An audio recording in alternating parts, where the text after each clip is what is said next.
ঘরের শত্রু বিভীষণ। ইরানের সাম্প্রতিক নিরাপত্তা অভিযানের মধ্য দিয়ে চিরাচরিত এই প্রবাদ যেন বাস্তবে রূপ নিয়েছে।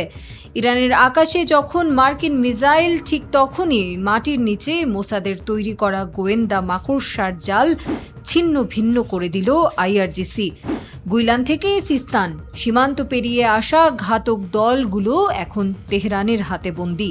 এক আঘাতেই শেষ ১৩ সন্ত্রাসী আর ৪ মোসাদ এজেন্টের হাত ধরে বেরিয়ে আসছে পেন্টাগনের ভয়ঙ্কর সব নাশকতার ছক।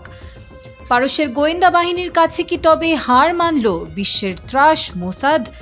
বুধবার আইআরজিসি কুদস ফোর্সের এক বিস্ফোরক বিবৃতিতে প্রকম্পিত হয়ে ওঠে তেল আবিব। উত্তরের প্রদেশ গুইলান থেকে গ্রেফতার করা হয়েছে ৪ জন দুর্ধর্ষ মোসাদ স্পাইকে, যারা সরাসরি যোগাযোগ রাখত ইসরায়েলি কর্মকর্তাদের সাথে। স্পর্শকাতর সামরিক স্থাপনার ছবি আর কোঅর্ডিনেট সোশ্যাল মিডিয়া পাচার করাই ছিল তাদের মূল কাজ।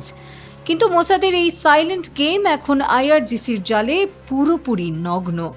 এর আগে দেশজুড়ে অভিযান চালিয়ে ইসরায়েলি গোয়েন্দা সংস্থা মোসাদের সঙ্গে যুক্ত থাকার অভিযোগে ৩৫ ব্যক্তিকে গ্রেফতার করেছিল ইরানের গোয়েন্দা মন্ত্রণালয়।